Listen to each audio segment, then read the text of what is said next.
What is going on, guys? Welcome back to the channel. My name is Miguel. You're watching Miguel EDC, the channel where we talk everything EDC gear here. Today, we're looking at another knife from SRM. That's right. We're looking at the SRM Rubik. I believe this one actually has a name, as a model name, even though it also has a alphanumeric model name, the 7228B-AB. And yeah, I had a blast already reviewing the other SRM model, this one right here. If you haven't checked out the review on the 255L-GK, as funny as that sounds, that is the model name on this knife. Yeah, definitely check this one out because you have a really good banger right here for the money. Highly recommendable knife. I really had a blast carrying this one. So today we're going to be reviewing this other model here from SRM. I want to give a huge shout out to Lefty EDC for the opportunity to check this one out. This knife came to me via the knife pass around and I got a chance to unbox it here about a week ago. Now, of course, depending on when I edit this video, that will depend on when in the future you're actually seeing this video. But yeah, I've got a chance to carry this guy for about 7 to 10 days here. I'm just getting ready to send it back to Kevin. And yeah, I've had a really good experience with both knives, as a matter of fact. Both knives from SRM here have been really good hitters. This one here has a different construction than the other one, and we'll get into it. We're going to talk about pro, cons, everything else you need to know in between. So keep in mind, this knife and any other knife that you see in this video will be linked down below. If you want to check these out, right, those links will be in the description. Those are affiliate links, so if you do consider purchasing a knife and you use those links, it does help out the channel at no extra cost to you. That being said, let's kick things off here with a quick size measurement on this one. This one is almost a 8 1/4, just shy of 8 1/4 inches right there, overall length. So it is a large knife. We got 3.5 total blade with about 3.5 cutting geometry, right? And the handle is going to be 4.75 on the handle. Those are your measurements. Let's do a quick size comparison as we typically do. Here's your PM2 from Spyderco. Honestly, yeah, it gives the PM2 a run for its money as far as the size, pretty evenly matched. Here's the Para 3, right? You guys take a look there for yourself, right? Definitely closer to the PM2. The Para 3 is obviously much shorter. What about the Demko AD 20.5 on the Shark's Foot titanium scales?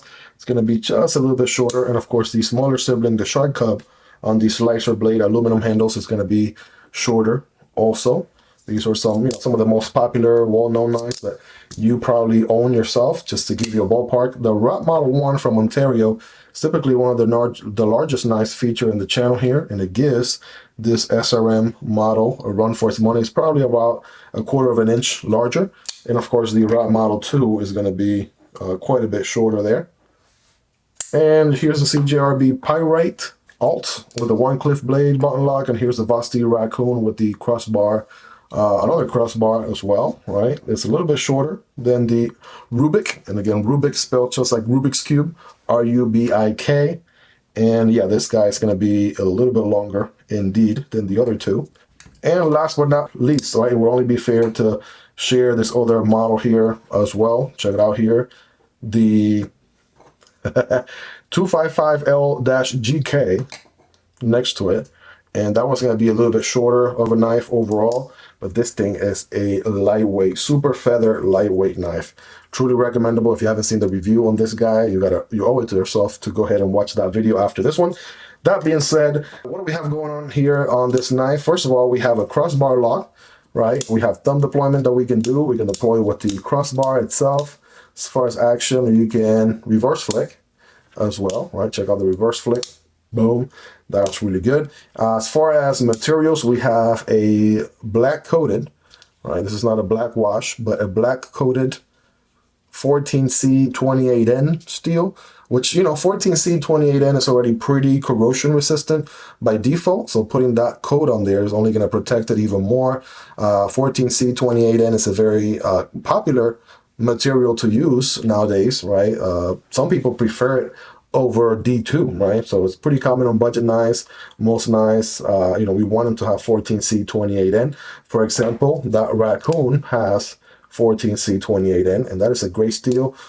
Decently easy to sharpen, good edge retention, and a decently high toughness as well. So it's really, really perfect for a budget knife. We have a little bit of billboarding here. So we have the model name, once again, the 7228B-AB. Sandvik 14C28N, and then a plethora of letters and numbers here for another model name. So quite a lot of billboarding on this side.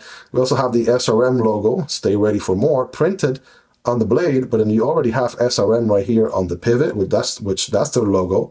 So a little bit of overkill to do it on both sides. And as far as their slogan goes, stay ready for more, well, that's already on the spine of the blade here, or of the knife. So yeah, a little bit of, you know, redundancy there. SRM, stay ready for more. As far as the handle, we have aluminum going on the handles. By the way, the way they did the aluminum here, I like the fact that they put a design on the aluminum. They didn't just leave it naked or without any design or anything on it. I love when knives have some sort of pattern to go with, and that's exactly what they did here. A little bit of a cube sort of theme going on. That is a mirrored design on the other side as well. We have what they call a mono chassis liner.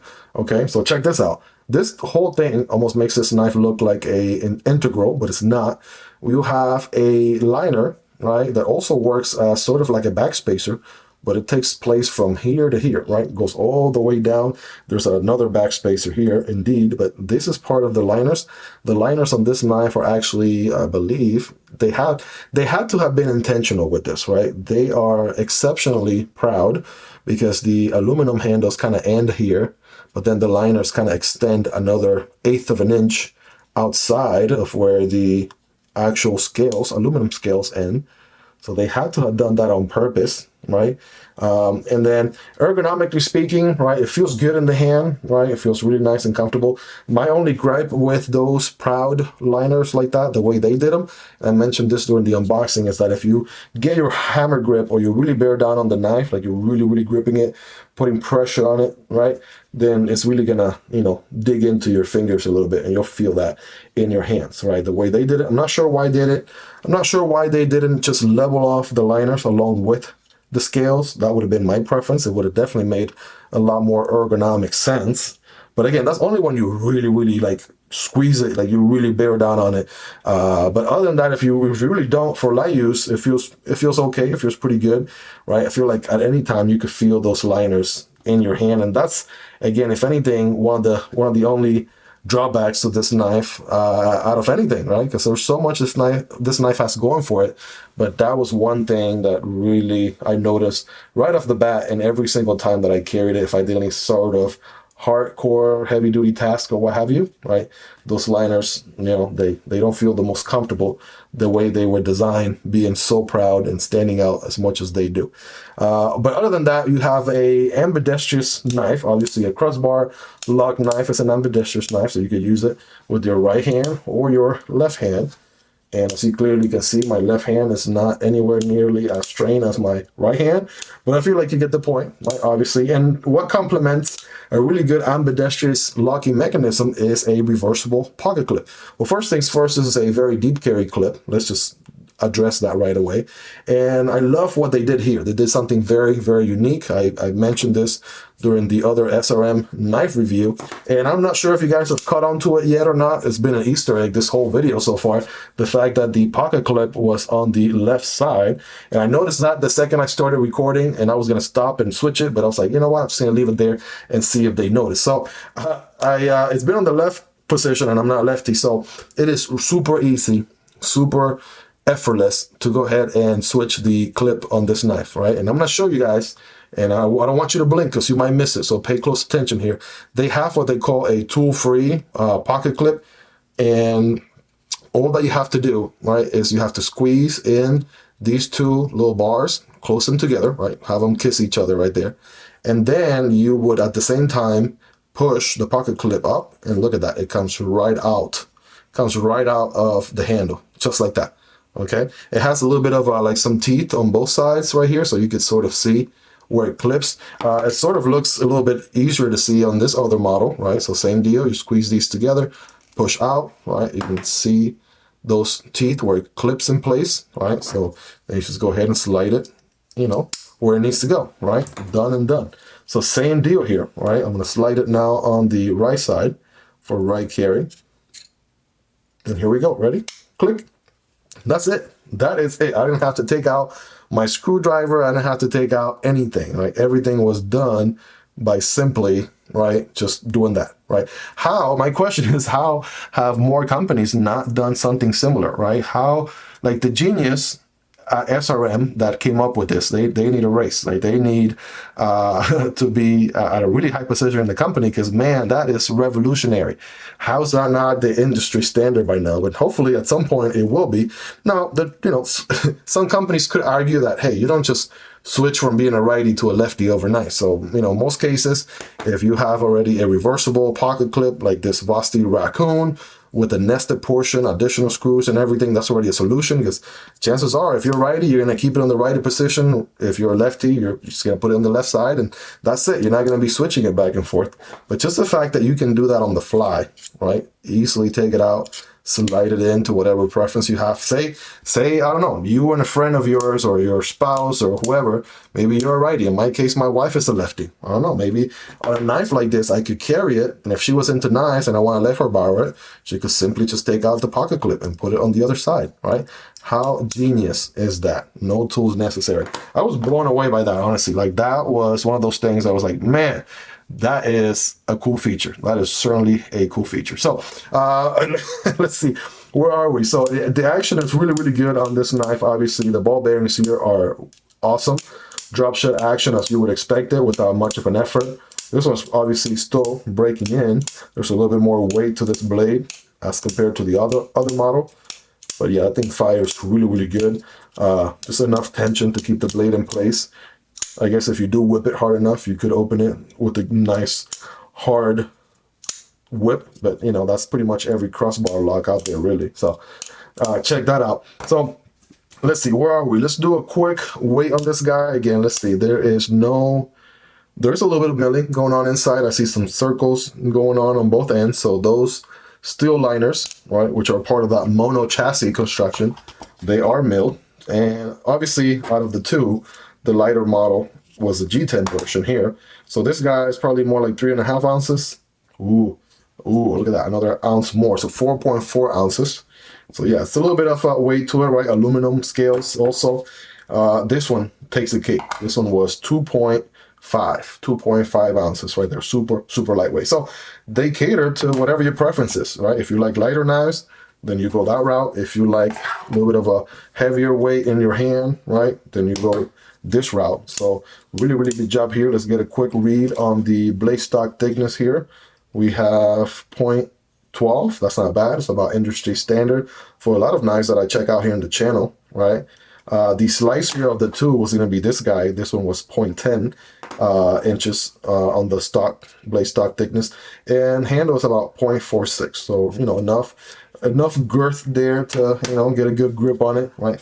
If only it wasn't for those proud liners, man. That's the one thing that my mind keeps coming back to. But yeah, decently large knife. I have medium hands, not the biggest, not the smallest, and I still have another, you know, room here for another finger if I had a 6th finger. So if you have extra large hands, you know, you should be okay. You should be okay, right? Nice jimp right here, jimping going on in the back of the blade right there. That feels good. You can get to work. No forward choke option or finger choil in sight with this model, right? So that's something that I haven't seen so far from SRM. I'm not sure if they make models with finger choils or not, but so far the 2 crossbar locks I've seen, they don't feature that. And let's see, what else? Let's do a quick weight on this bad boy here.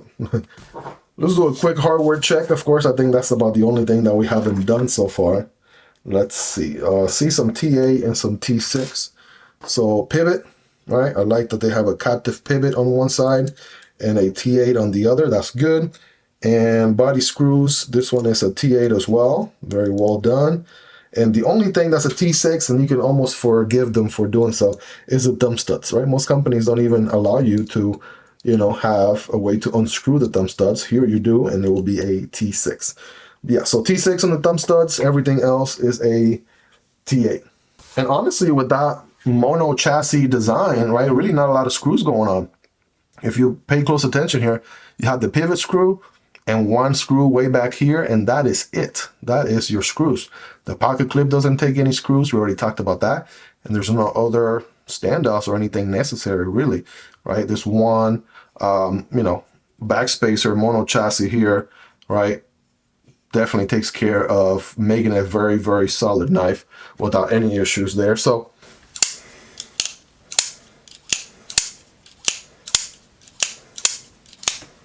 all right, trying to think of what haven't we mentioned already. The only other possible drawback, and this is really, really nitpicking, if I'm being honest, I really, you know, thinking of everything outside the box, is obviously when disassembling a crossbar lock, it is going to be slightly more challenging than disassembling a liner lock or a crossbar lock. But you know, as long as you have the right tools, you have a place to put your hardware somewhere nice where you could store everything and just be patient with it. It will be a learning journey, especially if you're doing it for the first time.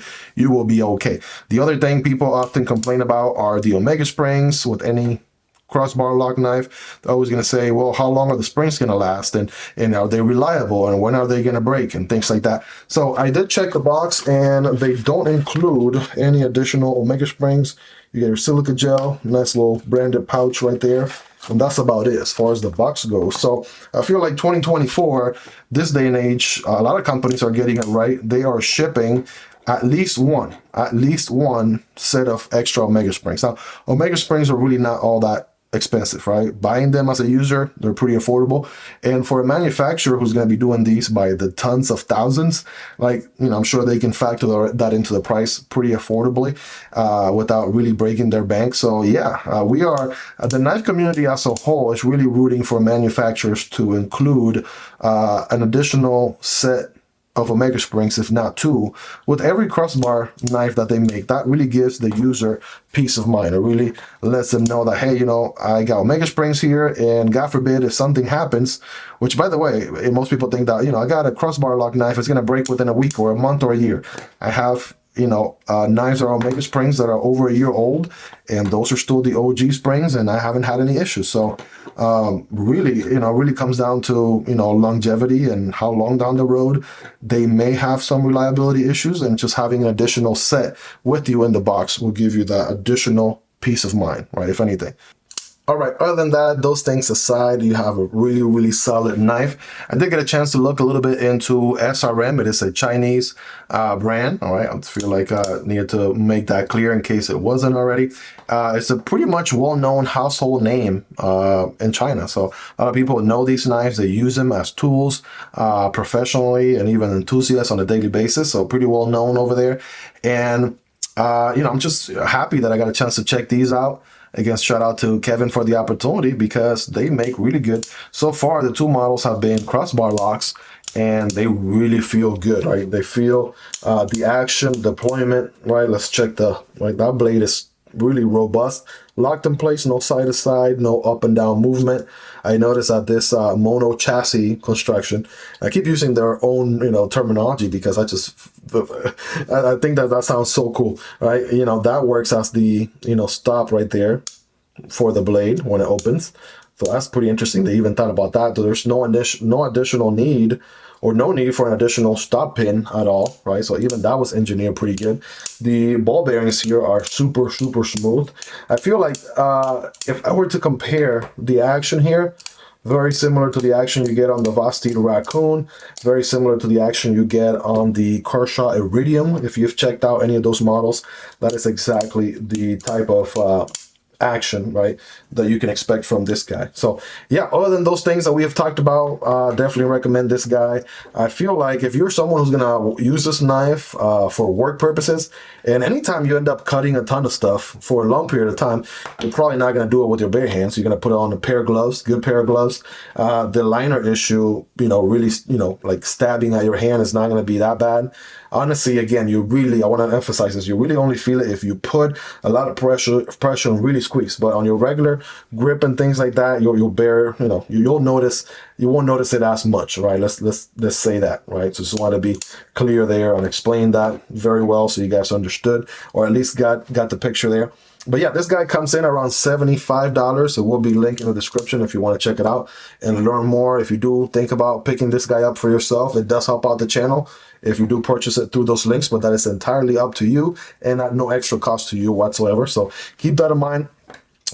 Really good design here. And I'm not sure if I mentioned the nice fuller kind of gives it a little bit of personality going on here on both sides. That is pretty interesting. Drop point blade, definitely have plenty of belly here. And honestly, they do a really good job on their edges because they deliver a nice polished mirror edge on a budget knife like this, right? That is a mirror finish, right? I'm not sure if the camera even does justice, right? Mirror finish on a very sharp edge. So yeah, let's go ahead and do a quick paper cutting test, right? We know this thing is going to cut. We saw that during the unboxing, but this one has the black coating going on.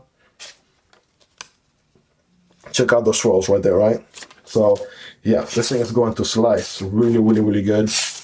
Just like the other model, these things are wicked sharp. Again, this thing will give any, like many $200, $300, $400 knives a run for their money. That is how wicked sharp this thing is. Wicked sharp. And of course, you can do paper all day. What about some cardboard? Well, I got a little bit of double wall cardboard right here to test it out with. Keep in mind when cutting cardboard, don't cut perpendicular, but rather at an angle. So it will look something like this. And yes, keep in mind it's not a one cliff, so you do have a belly to it. You want to make sure you don't run off of your cut, but there it is. Clean slices all the way through. Get to the thickest portion of the cardboard, even to this little glue section right here. Right, that's what made it struggle a little bit. But yeah, double wall cardboard, and it's not even struggling at all. That is how sharp this thing is. Really wicked sharp. All right, you guys rate it in the comments on a scale from 1 through 10. How sharp is this guy? How much of an edge has it retained? And the fact that it is coated here in black, if that's your thing, then you know you're not going to have to wipe it as much for fingerprints and stuff like that, like you would a satin finish. So, and you got the whole blacked out murder aesthetics here too with this model, if that is something that you want to go for. Well, there you have it, guys. So that is the review on the SRM, aka Stay Ready for More, their model, the Rubik, or aka 7228B-AB, right? really think that companies, manufacturers, whether they be Chinese or whatever country, they really have to look into those model names that make them stand out, right? I don't know about you guys, you can let me know in the comments so we can have this discussion, but I really enjoy knives that have a model name to it, right? We have the CJRB Pyrite, we have the Vosteed Raccoon, right? Those are rememberable names that you can think about and remember, right?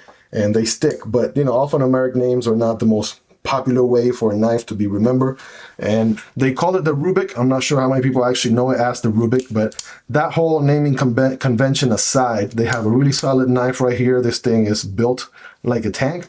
Does come in around $75 or so, which is not bad, right? 14C28N, built heavy duty like this is.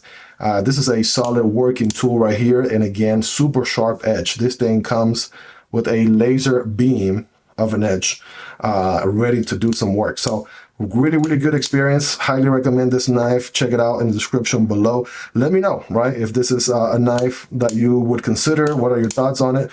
What do you like? What do you dislike? Let's have a discussion down in the comments about that. If you made it to this point and you haven't liked the video yet, go ahead and smash that like button. It really helps the video reach a larger audience, helps the channel grow. We recently just crossed 4,000 subscribers, which thank you guys so much for all your love and support. Go ahead and subscribe if you aren't already, because again, if you like knife content like this, I promise you'll be worth coming back for more. If you want to support the channel a step further, there's a link down there for Patreon, or you can simply support the channel here on YouTube by becoming a channel member. You'll have access to exclusive perks. Chances are the review on the 255 LGK is ready. So if that's the case, another, this other model from SRM, I'm going to put a video card right here for you guys to check that one next. Love you guys. Thank you so much for all your love and support. Hope you guys have a wonderful rest of your day, and I'll see you on the next one. Peace.